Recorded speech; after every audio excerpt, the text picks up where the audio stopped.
the internet, but we fucking do to survive, because there's no way we could do it otherwise. I mean, yes, tattooists can still draw on the tracing paper themselves, but it turns a 3-hour tattoo into a fucking 8-hour job. So my daughter then printed out, yes, we need water and food to live, and this, but she just put on the other thing in massive capital letters, nothing we need is surplus, because everybody needs something all the time. And that's what I mean. Yeah, it'd be great if we were all millionaires. It's fucking brilliant though for her to say. Exactly, and the teacher held it up as an example, because I just gave you the example I've give you. Do you need to go and buy a microphone? Well, you do to do this, to be able to put your message out. Do you really need this? Well, yeah, to do this. And it's like, what we think is extravagant, a yacht or whatever, or having a box at United, 50 grand a year. Yeah, but when you're a billionaire company and you need to entertain clients, they go to that. It's all part and parcel of it. So it's equally as important as it's not. Really, all that's important is your fucking health and your family and making sure you eat and drink. But I'm not one of these anti-capitalists. I'm not gonna prescribe to that, because I think that capitalism, although it has many fucking flaws, also raises, like the American dream. You can go to America with $1 and you graft and you invent and you do something. You can go to the top. Ultimately, though, mate, capitalism is there for everybody. This is it, yeah. Capitalism for everybody.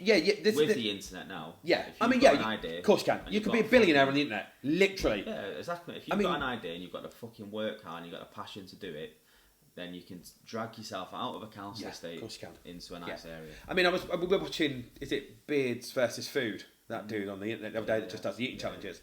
And I was like, whether we believe Wikipedia or whatever you go on, but it's like he's worth £1 million. Is it? Just from eating food. And it's like the dude just eats food.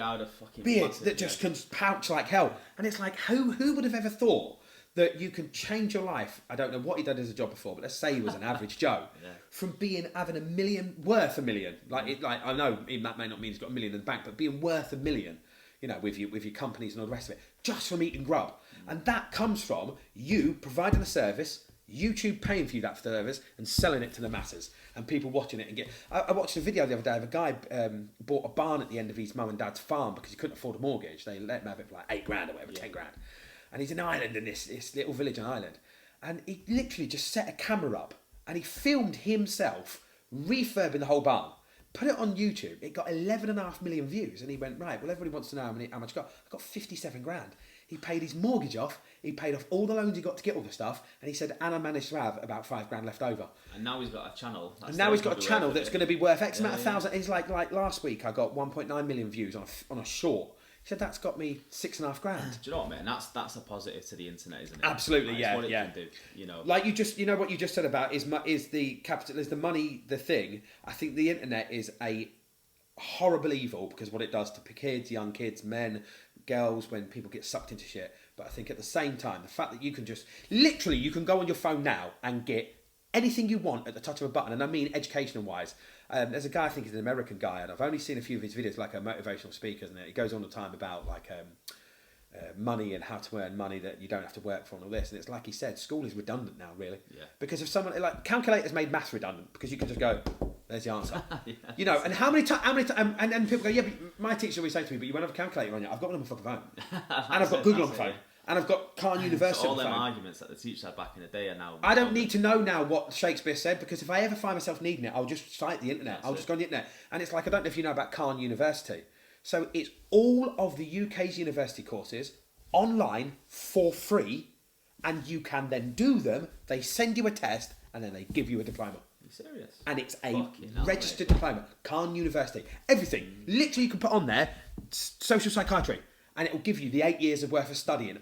All the class notes, all the studies, all the tests. Do you know what, mate? As much as we can probably sit there and think we're in shit times here, because like this is it, there's so much like this is going wrong, but at the same time, I think there's so much positive shit. See, this is what I was saying about the whole stoicism thing, and about it's never been this good, man.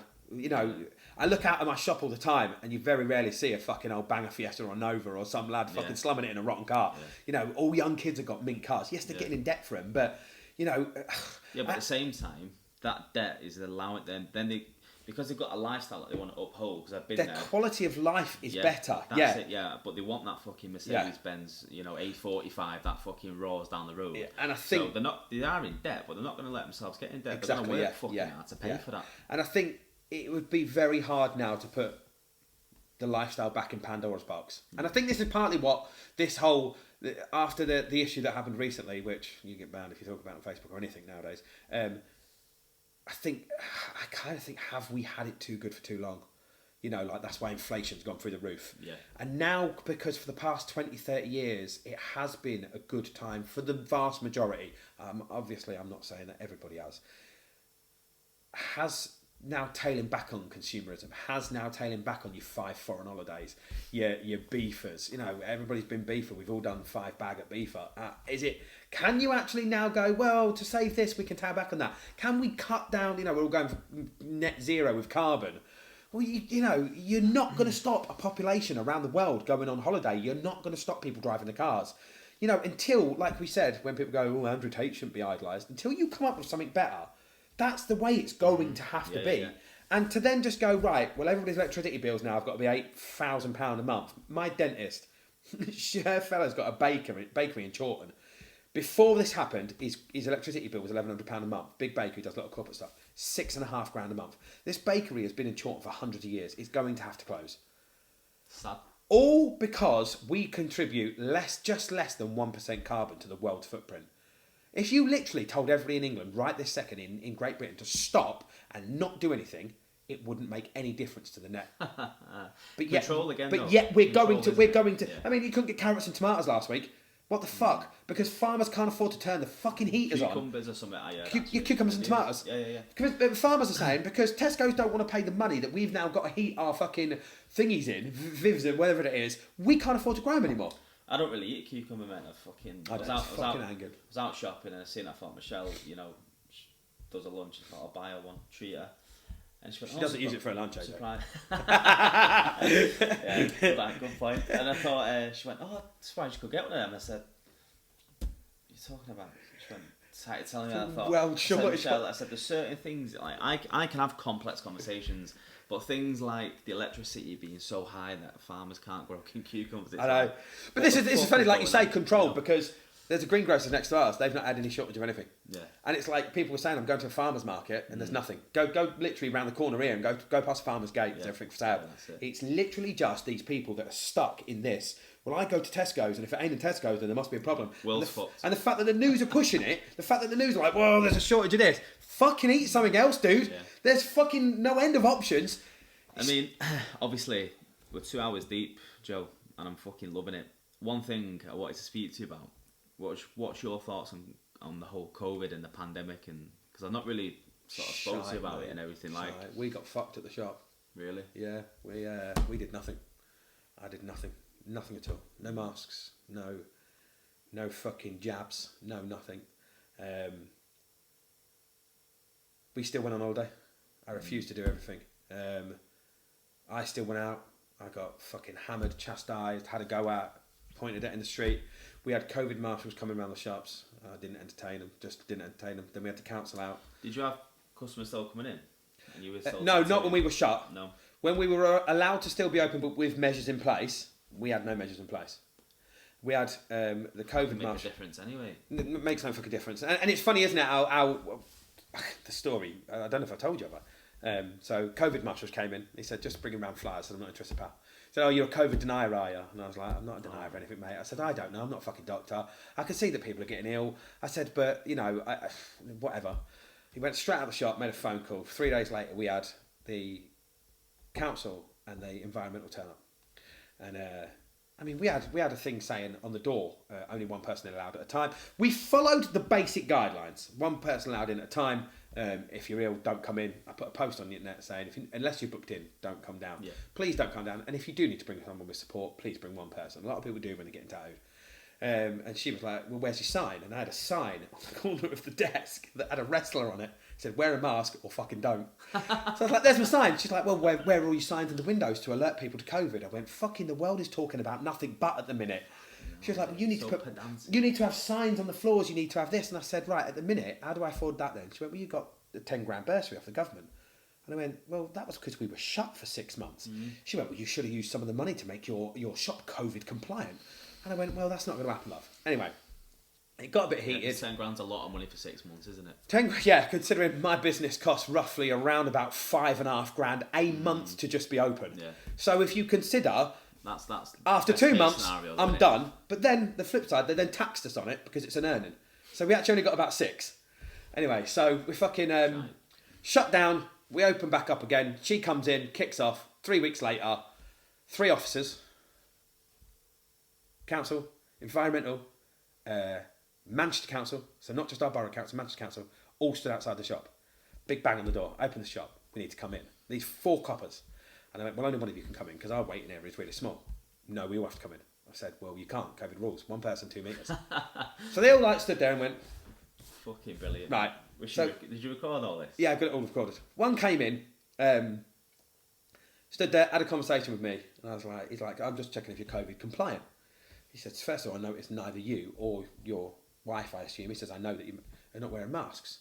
I went, yeah, not going to be wearing a mask. Can I ask why? No. This went on for a while. He said, can I see your health and safety assessment for the shop? And I went, well, there's no permanent member of staff, then 2 member of staff, and you don't need you don't need to do it if there's no more than 5 permanent members of staff. Oh, right, I didn't know that. And I was like, well, maybe if you're enforcing a fucking set of rules, you should know.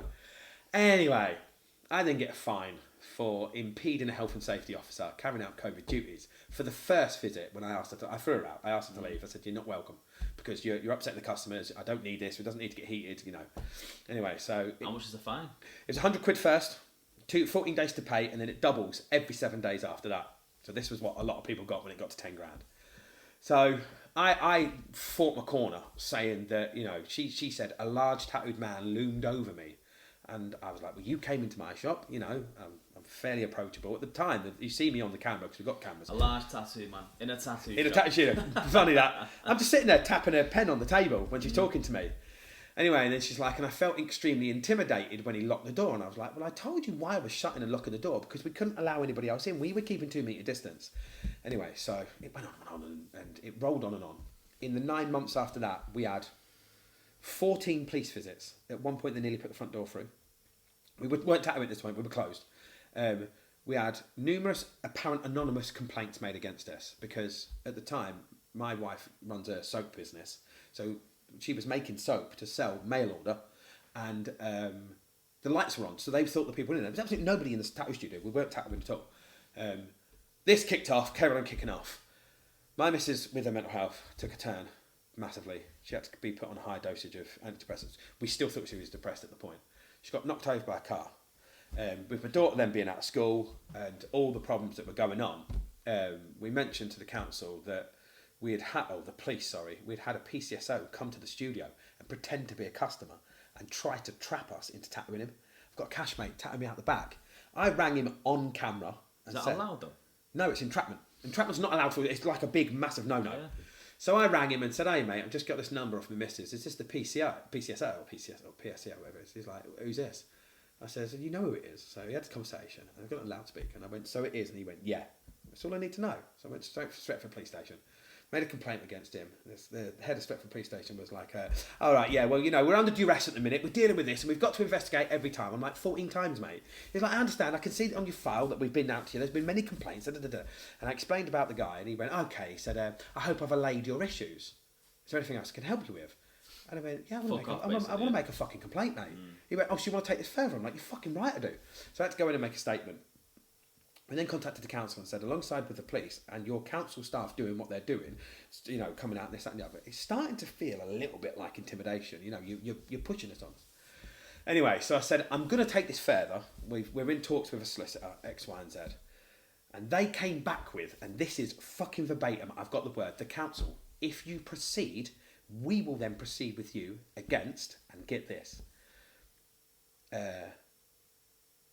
false imprisonment, kidnap, ABH and GBH, because I locked the door behind the lady when she came in.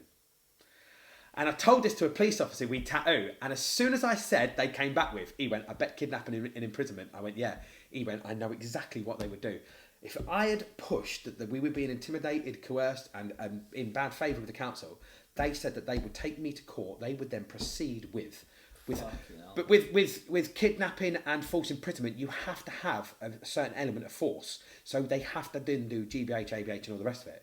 And I'm like, but I've got it on camera that I was stood 2 meters away from her at all times, except for when I asked her to leave, and then we went and stood outside.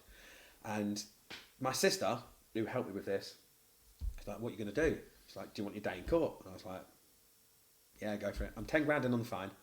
I'm possibly up for 5 years for this." I said, but the amount of stress and hassle that it's caused the missus and our business, I was like, "Yeah, go for it. Let's have it." And I just said, "Yeah, we'll go down that route then," and never heard anything back. Really? Never heard a thing back.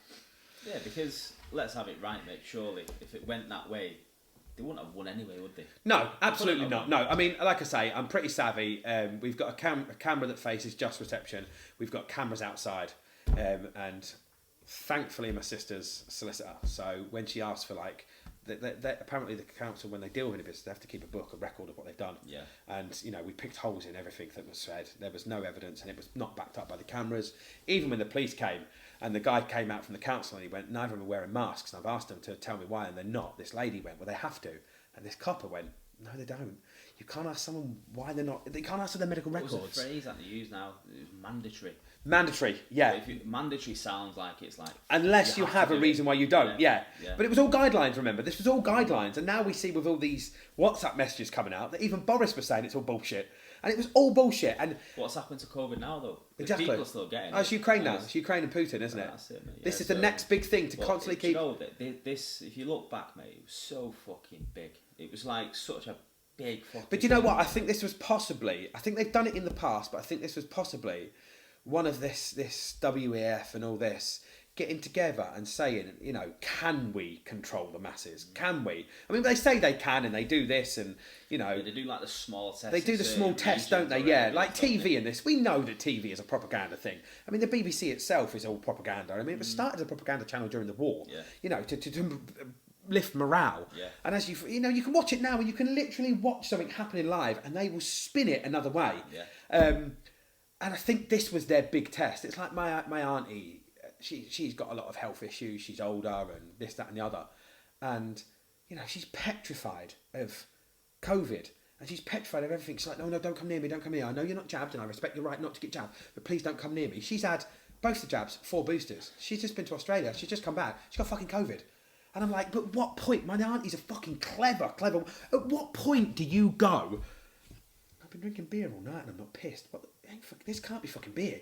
I keep getting these fucking jabs, but I'm not. I keep getting COVID. I mean, I'm not jabbed, and I'll be honest with you. The initial 4 weeks, I'd say probably the initial 2 to 4 weeks, I was on the fence with it. I thought, fuck it, should I take this serious or not? Yeah. I didn't fucking know which way to go with it. I remember the whole thing was, before you take the shopping back into your house, you got to wipe it down. And one fucking time, I got the shit out of the car because Shell was too worried to go. And I put it on the doorstep and she started wiping it down. And I kind of went along with it, and I was thinking, because I am someone that will lean on the side of conspiracy, because it makes more sense to me than what the media does. And it happened the once, and after that I said, Shell. Yeah. So we're not playing this game anymore. Well, you see, this is the funny thing, going back to like toxic masculinity and alpha males, there's a saying I've got on my phone, and I've recently been talking to someone that I can't really go into details about. I'm talking to someone about it, and he's struggling getting older, and he's struggling with testosterone, he's struggling with this. And it's a saying I got, and I think Joe Rogan put it up, and it's like, dudes, stay hot and juicy on testosterone, because the thing that the elites can't handle the most is a load of fucking alphas saying, fuck you, make me. Yeah. And it's my stubbornness, and I've said to my wife at the time, do you think you'd have took the jab if it wasn't for me saying no? And she was like, I don't know. Her dad's got health issues.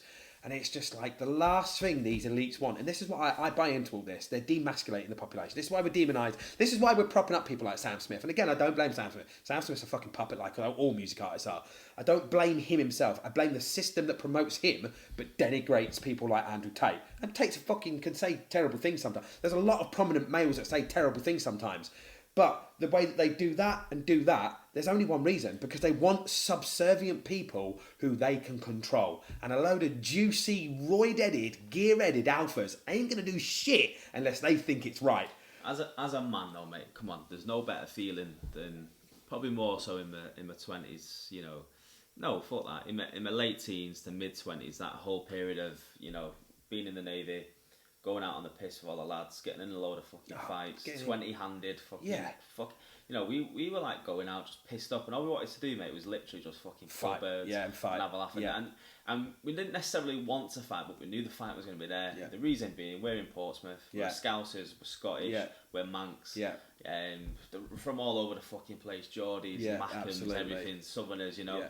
And we've all come together, and we're in Portsmouth. What's in Portsmouth? Yeah. A fuck off university. Yeah. And university guys, they go out 4-handed, 5-handed, and they think they've got a unit. Yeah. And we've all diverse because we're all trying to do different things on a night out. Next thing you know, one of our lads is in a fight. He's fucking one guy, and there's 5 of them. What does that? Oh, what does Next that? thing you know, there's fucking 15, 16 running. But you think, what does that boil down to? Yet again, it boils down to that camaraderie, that men being together. Like the military is all about that. It's all about that brotherhood, and this is why you say is. You know, this is probably why gangs are prolific, because society is offering young men fuck all, literally fuck all. And when you do want to get on the gear, or you do want to go to the gym and get abs, and you do want to spend more time in the gym, you're fucking down. Oh, look at him, fucking Muscle Mary, piece of shit. And it's just, I bet he's on steads. I bet he's on steads. I bet he does it. So fucking what? Hang on a minute. We have a thing called HRT, don't we, that women take, that provides them with hormones. Yeah. Well, as an older man... So it's all right for one. It's all right for one, yeah, again. And then we have the same thing as toxic masculinity, male privilege. Well, where's the male privilege? Why don't we hammer women who want to hold on... You know, women are having babies later and later. Well, yeah, but you still need the hormones, and you need HRT, and you need this. Well, hang on a minute. What about a guy that's just struggling a bit with low testosterone count? In America, to get testosterone, the level it has to drop below is probably the same as what a mid-20s lad in England is anyway. I mean, testosterone levels in the UK are at fuck all. Water, food, society, news, media. You know, no wonder why men are fucking struggling. No wonder why they are looking towards controversially kind of figures like that. I mean, I've been reading a lot recently about the amount of people that are converting to Islam. Well, do you wonder why? Because there's nothing for people anymore. And then you've got a brotherhood. You've got a fucking... a strength of people who stand by their fucking morals, who will say, this is what we stand for, we're going to make sure that we fucking stand for that, and that's that. Well, what do men want? That's what men want. Why do they go to gangs? Why do so many young men go to the military? I'm not fucking stupid enough to think that they know anything about wars or politics, but it's like, yeah, fucking... like my stepson's in the army, and it's like he says it's... No, mate, we didn't know fuck all. Joe, we wanted to go because the brochures look fucking good. Good countries. Look good, yeah. Boats. Your dad's mate's fucking cousins was in the Navy and he's tatted, he's hard. And he said that he went to some good places. Yeah. And that's the conversation. Yeah. I said to my dad, I said, I'm in college now, I've got my level 2 in plumbing and heating, I'm going into my 3rd year, I fucking hate it. I can't be arsed with it. I don't want to spend my life fucking... But how long ago was that? That was 2008. So what we're talking now, fucking 15 years ago. It was already happening back then. Yeah. You know, you've got no direction. A friend of mine runs a garage in the village. He cannot get lads to be mechanics. And then the lads he does get, mate, because I go to that garage, I know what you're talking about. They're a good set of guys, but the lads, the young lads, they look fucking dopey. This is what I mean. And they struggle. And they struggle because why would they? When they've got fucking, what's his KS1, KSI? KSI, yeah. Plays computer games, makes millions, and he's now fucking selling out fucking auditoriums with his music. He's now fucking selling drinks that make billions. Why would a young lad look at that and then go, you know what I'm going to do? I'm going to go and fucking put a clutch in a Fiesta. Fuck that, mate. I'm going on the net. I'm sitting at home and going on the internet. So much out-of-date information as well, because when I was growing up, it was like, get a trade. Yeah. You'll never be out of work. Yeah. Get a trade. You know, go to uni. Like, go to uni and get... So I did do that, and I thought, this is shit. My missus's middle sister, she's 30 odd bag in debt. She's a marine biologist. She works at a restaurant. I mean, she's managing it now, but she can't get a marine biology job. She's 30 grand in debt. You know, no, respect to her. You know, she's clearly, you know, bright, and respect to her again for grafting in the restaurant. But again, look, that's a flawed system, isn't it? Of course it is. It's like she's done that thinking. Basically, it's external bullshit that's made her go and do that. Yeah, potentially. I'm also not signed up to the whole tuition should be free. I don't think tuition should be free because buildings aren't heated for free. Books aren't free. Yeah. There is nothing free in the world. No. I mean, we go on about the free NHS. The NHS isn't free. You pay national insurance, and you all pay national insurance. You know, and they have a massive budget. We've got to stop saying tuition should be free. Well, to get a good professor to teach these kids, they're 100 baggy here. You know, where's that money coming from? Yeah, and exactly. Yeah. you know, you then got to start taxing people more. Again, on the flip side, I think we should put. I mean, Elon Musk said it himself. He would rather hire someone who's got 10 years experience at a job or 10 years at a university, because that person is going to have been in the world for 10 years. Same thing, mate, in the forces. I remember we were kind of 3 years in. So at that point, you think you've got all your stripes and you think you know everything, right? And you had these fucking, you know, sub-lieutenants that had basically spent 6 months at Sandhurst. And then they're trying to get a bit of experience. So they're one stripes and they're coming onto the ship. And then on a night out in Canada, we're all pissed up being Larry lads. You know, we weren't kicking off. We were just fucking having it. And then this sub-lieutenant fucking weirdo came over and he's like, lads, calm down. And every single one of us went, fuck off, mate. Yeah, it's fuck off. It was like, reality check. Yeah. And it's like, that piece of gold in your fucking shoulder, mate. Don't mean fuck jack, off, yeah. It doesn't mean fuck all.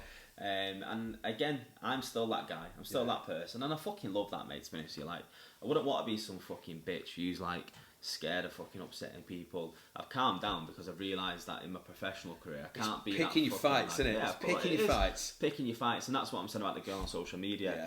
Like, I could argue with her, what's the fucking point? Yeah. I can't be arsed. And maybe that's a bad thing, I don't know, but I know where I'm at. I just don't need it. But when it comes down to, you know, nitty gritty, then I'll fucking get involved. Yeah, I think it comes down to that, like you say, it's picking fights, but it's also, you know, I have this with the missus sometimes where someone will say something on the internet and she'll jump on and I'm like, you know, just, are you even going to slightly influence that person? This is what ties back into the talking thing. You know, I was listening to Russell Brand this morning on the Joe Rogan podcast talking about, he tried to help a homeless man out 10, 15 years ago. They're both on heroin. And he put him in he had a house. He said, lucky, I was in the media. I had money. I bought a nice house. I let him live in my house. He says, and the guy just woke up one day and was just like, give me a taxi fare. I need to be on the streets. I need to go. You know, some people don't want to know. Some people are happy living in that status quo. You know, my auntie evidently doesn't want to know. She doesn't want to put the dots together and go, well, that fucking booster ain't working. It ain't doing anything, is it? Scares me, mate. It is. I was gonna say a generation. You know, I think it's gone across. I think it's gone across. Yeah, I don't think it is. There's people that are our age that are still the fucking. Oh, fucking weapons, man! Some people are still living a 9 to 5. Still fucking hate the partner. It's like we've had this, and I've had this with someone that come in, and I said to him that I wasn't jabbed, and he's like, "Why wouldn't you do that?" And I was like, "But why would you?" And he kind of like the customer smirked. Now the guy's a fucking sound lad. We love him. We were great to get on with him. But it's like he smirked, and he was like, "But you know, you're risking other people." I'm like, "Oh, that bullshit." That shit about risking other people. Yeah, it's bullshit. You and I felt like getting into it and going to him. You know, do you know who I fucking love during all of this though? My grandma. Yeah. Fucking 71, 72. Not fucking on more fucking medication than fucking, and I couldn't even know where to start, honestly. Yeah. But she was like, I remember going and I thought, because of the propaganda, I thought I'm not getting jabbed, but I said I don't want to make her ill. Yeah. You know, just in case I was carrying it and all. There was still a part of me that was kind of in my head, and I thought, I'll look after me, but I don't want to be the reason. Yeah. It was still there in the back of my mind, I'll be honest. And then I went round and I remember it was warm on it. It was the summertime. I was stood in the back garden. I was standing through a window. And she went, "What are you doing out there?" Yeah. I said, "Come on, you know the crack." And she went, "Fuck that." She went, "Come in." Yeah. Exactly. And all the way through, mate. She just wasn't fucking arse, mate. Yeah. We've had it in our place. We've had elderly people coming to our place, and even when we were allowed open to tattoo and that, and I'm just like, oh, you know, I don't care if you wear a mask. Totally up to you. And these elderly people are like, mate, I've fucking done a war. Yeah. I'm not wearing a fucking mask now, son. That's it, man. It's like, what's it going to take then for the world to actually just reset I don't mean the great reset. What I mean is just reset and go, do you know what? We're all fucking human beings just trying to make our way through life. When we start to accept the differences across every board. Yeah. We can't... This was the part of the conversation I said to my daughter's teacher the other day, is as we constantly push this acceptance of everything, we make everybody turn away from everything. You know, like that saying that goes around is, I didn't give a fuck about this until you pushed it on me. I didn't care about this until you pushed it on me. I didn't care about these rights until you pushed it on me. Just let people be people. Accept people's differences for their differences. It's what makes the fucking world spin, really, isn't it? It is. Mate, I got called a racist about 6-7 weeks ago. Daily occurrence to me. And do you know what it was? So I set up a business about 18 months ago in Salford Keys. That business is still operating, it's still running, okay? It's just different hands. The guys that still work there, the core people, the people that I recruited. So I went and met them for a beer. And there's other people that have since joined the business that I don't know. Me being the guy that I am social, especially after a beer, "Hi mate, nice to meet you, nice to meet you, nice to meet you." Couple of Pakistani lads, a couple of Indian lads. The Pakistani guy sells coke, drinks alcohol, takes coke. His missus comes out. She's also Pakistani, Muslim. I'm sat opposite her, having a nice conversation, laughing, joking. She's drinking a fucking gin, okay? Fucking don't know how, but she brought Tommy Robinson into the fucking subject. I literally, a few days prior, was listening to Tommy Robinson on a podcast with James English. Yeah. And I'd fucking listened intently to what he was actually saying, and I then brought that conversation to her. Yeah. And it wasn't a racial conversation. Yeah. It wasn't me saying, "I agree with Tommy Robinson, I think, on a racist point." Yeah. Tommy Robinson said, "We have an issue because there's a percentage of Muslims in the UK, which is 1 or 2%, I think, male." And then he said, 98% of the male grooming gangs in the UK are Muslim. Yeah. So that's a very small percentage of people in the UK, but it's a high percentage in this issue that we've got. So he's asking a question, what are they pushing in the mosques? Yeah. So I brought that into a conversation. She replied, and it was just a conversation. Yeah. I weren't saying I necessarily agree, but I think he's got a good point, what he's rising there, what he's said. And anyway, that was that. We had all the conversations. Other people came into the fore. We went on. Fucking a week later, I'm in my new office, and because again it's the same industry, I've took some guys from that place. One of the lads goes, some lad back at the old place said, "Is AJ racist?" And this girl on the other side said, "AJ racist?" She went, "He recruited you?" Yeah. And he's an Indian. Yeah.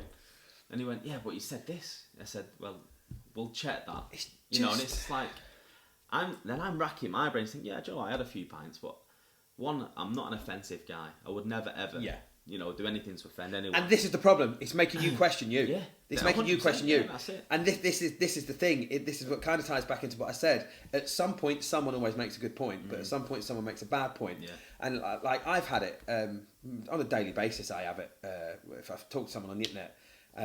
But I had a funny story that when I first met my missus. So she was from Todmorden, Oldham Way.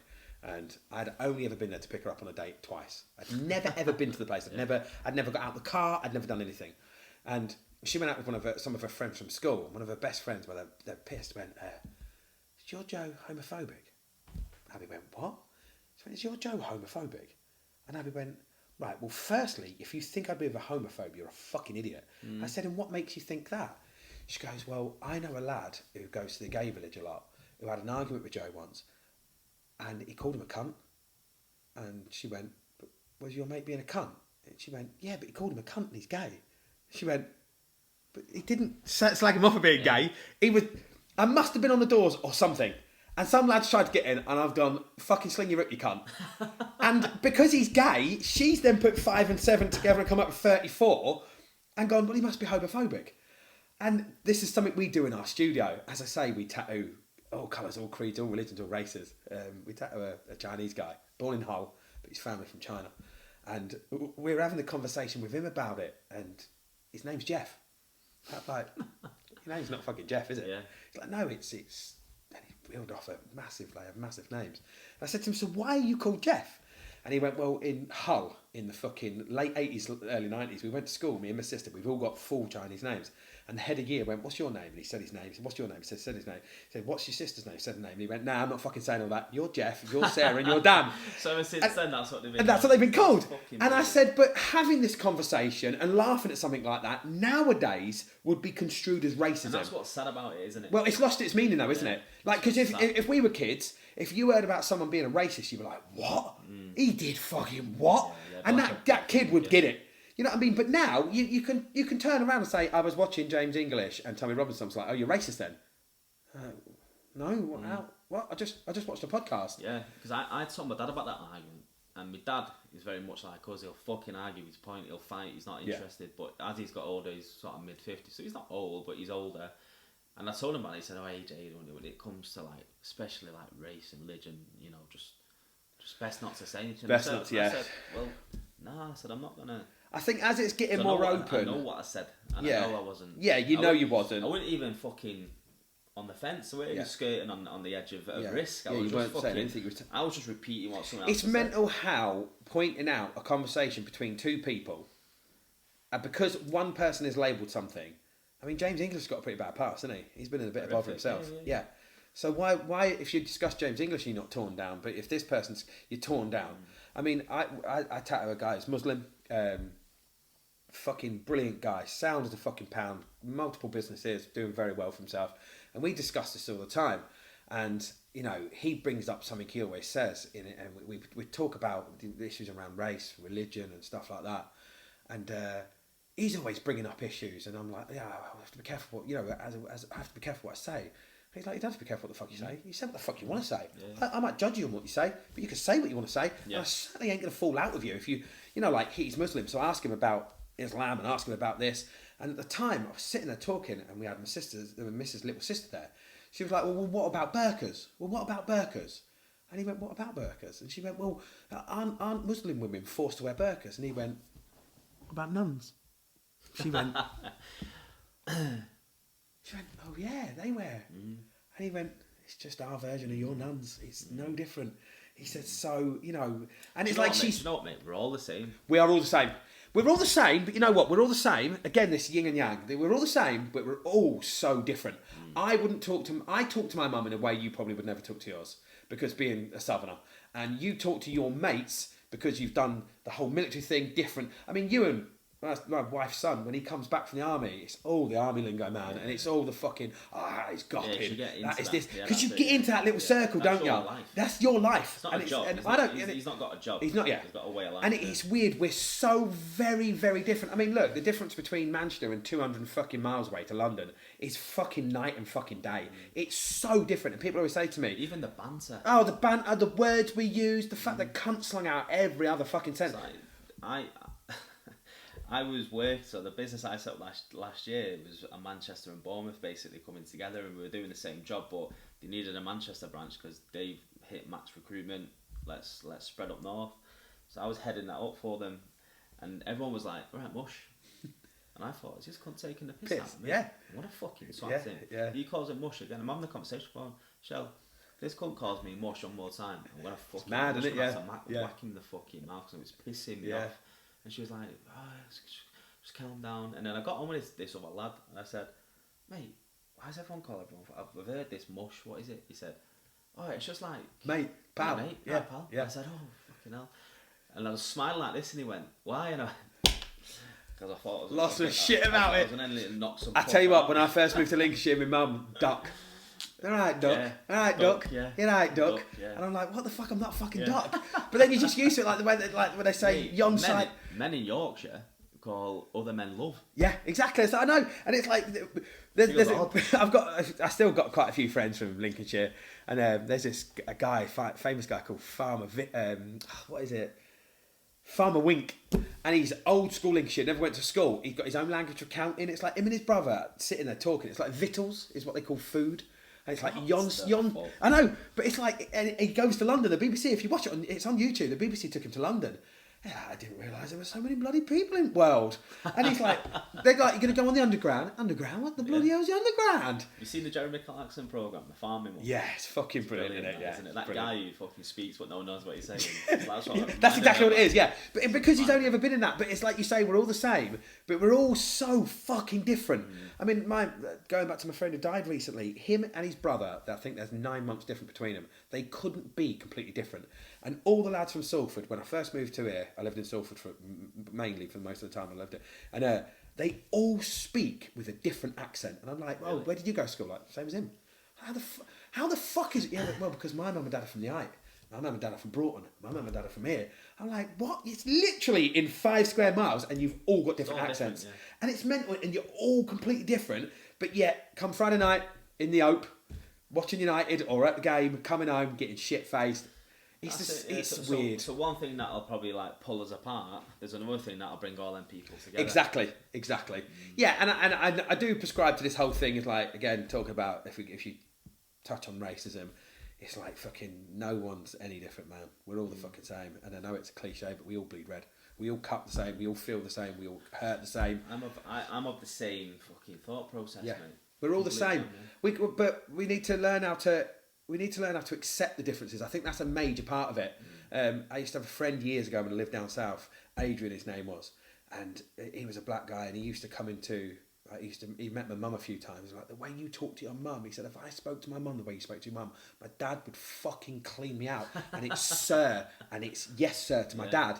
And it's just like, we both go and do the same thing. We both worked at the same place. He was a couple of years older than me, but he said just that cultural upbringing has made everything different. But we still want to go to a pub on Friday night with each other. We still laugh at the same things. We still watch the sport. We still like this. We still like that. And it's weird, isn't it? We need to learn how to accept. Men and women are fucking vastly different. Little boys and little girls are vastly different. Men in their certain spheres, like you say, you react differently to something than I do. You fucking, one man goes off his head, one man laughs, one man cries, one man this. The sooner we can go, they're in this men can't be put in a pigeonhole. Women shouldn't be put in a pigeonhole. I mean, this girl that trains my daughter, she will fuck up 90% of men. She still cries at films. She still gets arsey when it's her period. She's still like, Jess, my daughter the other day got upset at MMA. She's like, give us a hug. And I'm like, Jess, sort your shit out. Stop, control your emotions. It, yeah. But she will fuck up at most dudes. And it's like, stop trying to say all men should do this. All women should do this.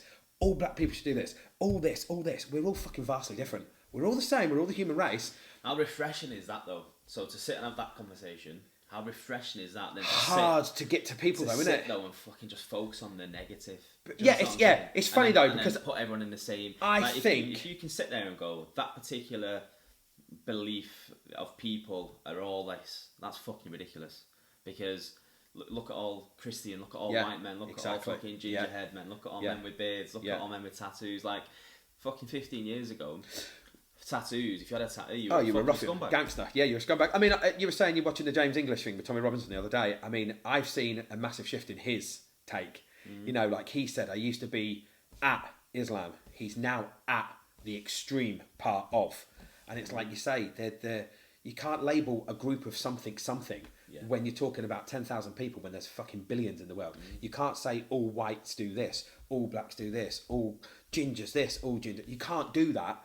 And I think as you get older, and you do sit down and have multicultural conversations, multiracial conversations, multi-sexuality conversations, and it comes down to it. As I say, we tattoo all sorts, transgender people, we tattoo, and then when you get past that initial, all right, so that's different. You actually find out you both like the same music. You actually both want the same films. You've got a lot of interest. You actually all did the same fucking shit.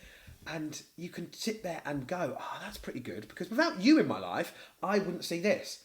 I don't know anybody else that's been in the Navy. My dad was in the Merchant Navy, but I never spoke to him. So, and you can probably go, well, we did this, we did that, we did this. I'll learn a bit about that. But without doing that, without that commonality of, we're both blokes, we're both roughly the same age, we both roughly had the same sort of upbringing, we both roughly got in the same sort of trouble.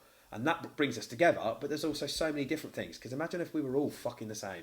Imagine if we were all ruffians or all fucking pure as a driven snow. What a fucking boring place it would be, wouldn't it? It would. It fucking would. Terribly boring. And I think you've worded everything about the last 10 minutes there pretty well. To be honest with you, I think a lot of people will take a lot from that. Because the way you delivered it, it made me feel fucking nice inside. It was like, I hope so, yeah. It's like the purest thing to fucking turn off the news, man. Turn off the internet and stop seeing all this racial divide, this religious divide, this bullshit. Really it's not there. It's not there, no. It's there. It's small. But you know what? It's tiny. Like I say, I always ask people who come into the studio when we have these conversations. I do it on a daily basis, and I'll ask a Muslim guy, "Was the last time you were racially abused?" And he's like, "No idea, mate."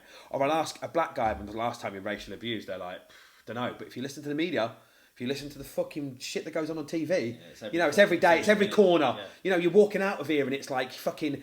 And I don't disagree, it happens, and obviously it does happen, and it's fucking abhorrent when it happens. I'd fucking stick up for the person that was getting abused. Of course, yeah, of course. Irrespective of belief or race or whatever. Because there is a way to air your views. There is a way to air your views, and this is why long form conversation's good, because you can sit there and you can get into the nitty gritty about it, and you can find out whether someone's really a misogynist. Like you say, you take a snippet of Andrew Tate, he does sound like a fucking arsehole. Yeah, but then you put it into the context of the conversation, and all he's saying is I'm a multi-millionaire, I've won 5 World Kickboxing Championships, I'm this, I'm that, I'm the other.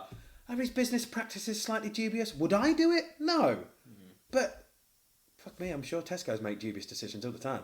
I'm pretty sure Virgin fucking whatever his name is, he's made some fucking bad decisions. People have always made bad decisions, and my moral compass, Nike, Adidas, sweatshops, my moral compass isn't your moral compass. So what I think is acceptable is not what someone else thinks is acceptable, and what they think is acceptable is not what someone else thinks is acceptable. And again, that's the beauty of life. No, it is, Joe. So before we end it off, then what's the future looking like for you? Then you got any sort of big plans? I'm getting older, man. I'm sore constantly. I don't move as quick as I used to. Do you follow Goggins, David Goggins? Yeah.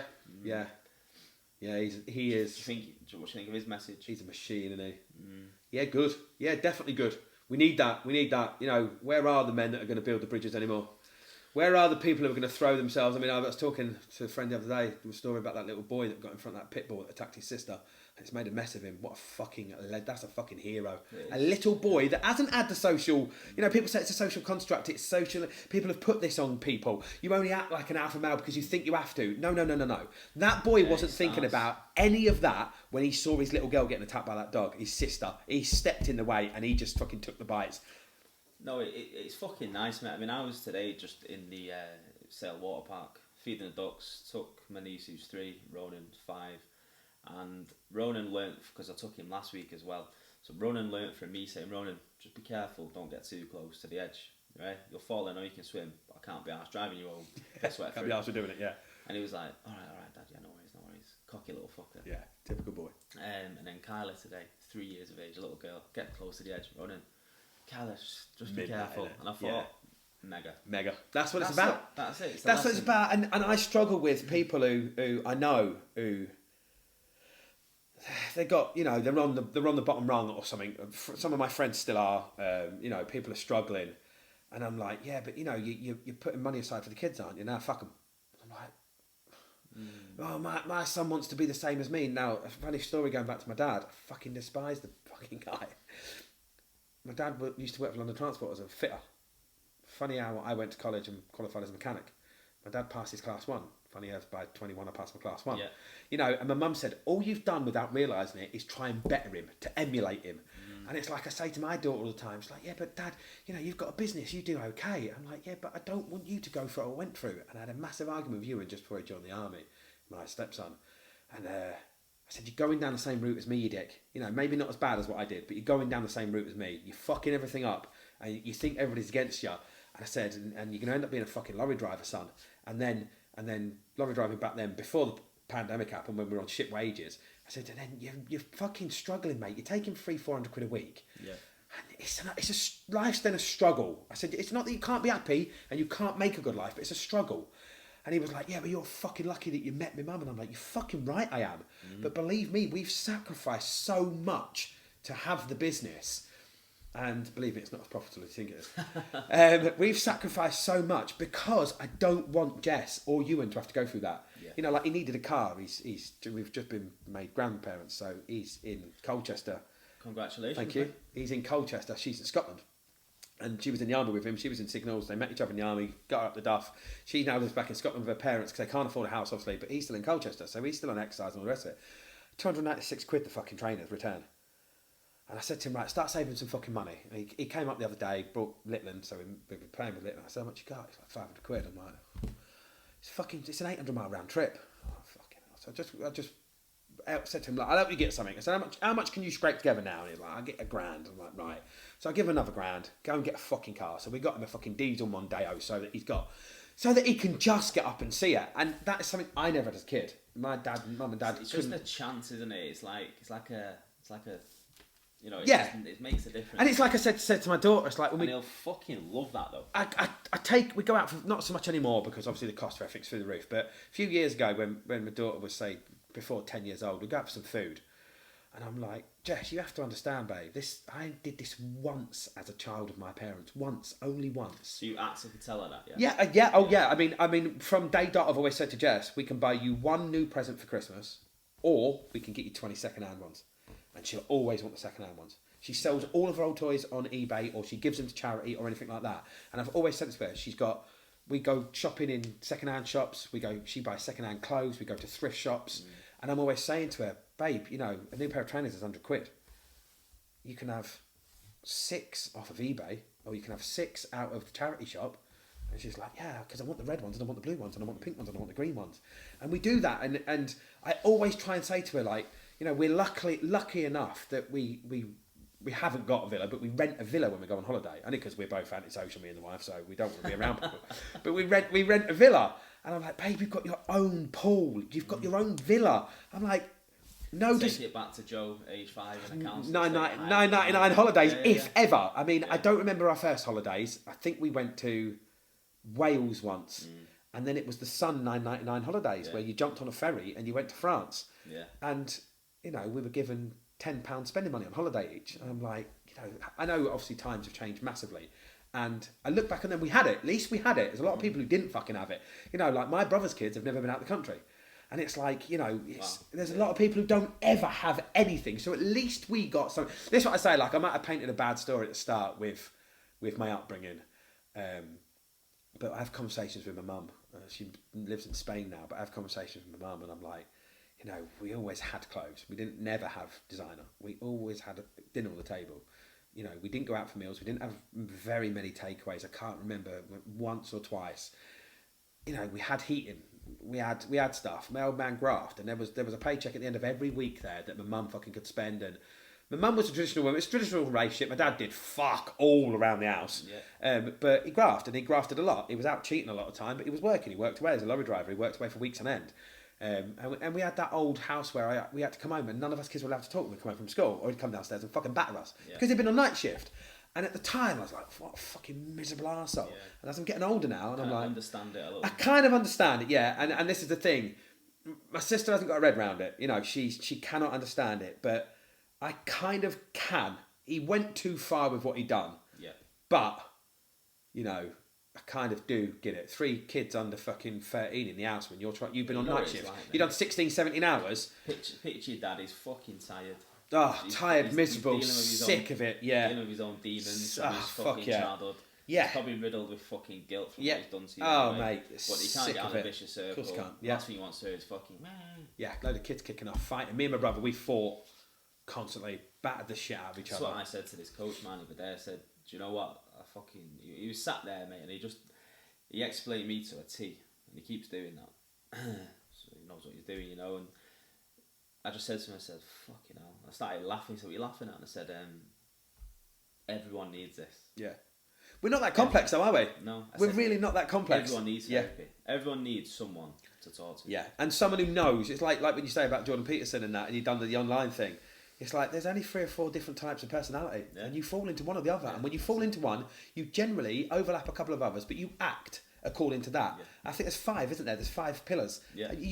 You're a narcissist, or you're the this, or you're the that, or the other. There's overlaps of all of it, but the narcissist will do X, Y, Z, and you could literally plot it through every single person in history, and you all do the fucking same. And it's just like you say, awareness. Like, oh, that's why fuck me. And then that's the first way. Like when I did it, and she said to me, you're letting everybody unload their shit on you. Just half a step back. I mean, like we talk about, if you want a silly example, guns. They tend to take guns off all Americans, and people get killed in this, and this, that, and the other. And they talk about the 2A Amendment. I believe the Americans should have the 2A Amendment. But at the same time, the 2A Amendment was invented when you had a fucking musket that took you 20 hours to load. Yeah. You could change a lot about someone, and I think it's a Jim Jeffries, even though I think Jim Jeffries is a bit of a fucking arsehole. But there's a point he made on there. It's like, I fucking hate you. Wait a minute. By the time you've done all that, you've probably gone, no, I don't really hate him that much. Yeah, that's it. And this is it. It's like you were saying, you just take 10 hours. I mean, I used to argue with mates a lot on Facebook or Instagram or whatever, and I made an effort, and I've decided that if I'm bringing something up like current affairs, I'll try 2 text messages to have a discussion. If they're not having it, I'll just drop it, because unless you can have the conversation, I'll just bang me up against the wall. It will fucking piss me off. Yeah. And then they'll end up like, oh, here he is again, fucking stroppy cunt, fucking going off on a beep end, and no one wins. No one wins. So, any plans then in future for like any sort of challenges that you've got coming up? Anything that you're excited about at all? Or? Mate, I've got a 12-year-old at a business. I've got 5 dogs. I've got a missus with BPD. I've got a fucking stepson How many dogs? 5. Stepson in the army who's now a kid. I've been made a granddad. I try and train every day. I'm fucking done with challenges, man. I'm not doing whitewater rafting. I'm not jumping out of fuck hole. So I was getting out of bed to fucking challenge. Dealing with my day-to-day life is a fucking challenge. So I'm staying clear of all things. But I've got one for you. So what I'm going to do in June, end of May, June, I set a date. It's going to be a Saturday, or potentially a Sunday. Wind that back. I have said, Ewan did the 3 peaks the other day in 24 hours. And obviously he's fairly fit, he's in the army. Abby went, do you reckon you could do it? Me being a fucking gobshite, Yeah, of course I went, I'll do it, no training. So now she's holding me to this and she's saying, I don't think you'd even do one with no training. Right. But she's always said, I should have gone on that SAS thing, she said, because what you lack in, obviously old age now, getting on now, fucking mid-40s, but she goes, your fucking bloody mindedness, your will and your willing to never fail. Yeah. So, I think you do the 3 peaks. Yeah, I reckon. I mean, I've done Snowdon when I was 20 stone. It took me 6 hours up and just down. walking, isn't it? Yeah. Ish. So I'm going to do, and this sounds easy, but there's a difficult part to it, I think, and the people I've spoken to so far agree. Sail Water Park. Yeah. I want to walk around it with a group of people that want to do it. Right. Non-stop, consistently, walk around it from 6 a.m. till 6 p.m. Fucking hell. Yeah. So I think walking, it's fairly easy, but 12 hours walking in a circle. I think it's about 1.5 miles, 2 miles is that what it is? all the way around. Yeah. So it's about 1.8. So I worked out, if it took us around 40 minutes to do a lap, you probably do, I think we worked out to 18 laps, about 72,000 steps over a 12-hour period. Jesus. So it is a challenge. Yeah. You know, it's a doable challenge, and it's going to get down to mental toughness for people. But you know, it's going to be that time of year. It's summer, it's fucking sunshine. So after that's what we're going to set up. Nice. If you fancy it, mate, I'll let you know. Keep me in the loop, yeah. When it's coming, you know, and it's going to do for like a mental health challenge. I'll have to have a fucking another Kenalog jab because I've got bad hay fever. So I went and had that the other day. I've been suffering it 43 years, and yeah. I went and had it, and I got home and I was like, nah, I don't think it's done anything. And for the first time in my whole life, last summer, I could literally get up and look at the sun, and I was like, I had the odd little snivel sort of thing, but I've just started again, and Abby's gone, fucking just go and get that, just get it done. Just get it done. Mate, I tell you, I couldn't, but everybody goes to me, but if you tried Becconais, or if you tried this one, like, believe me, mate, 42 years, I have tried everything. Twice. And it gets to the point where I'm laying in bed with a wet flannel on my head, with the air con on and a window open and a fucking, someone fanning me just to cool me down on that bad. Yeah, oh, mate, it makes my temper 20 times worse.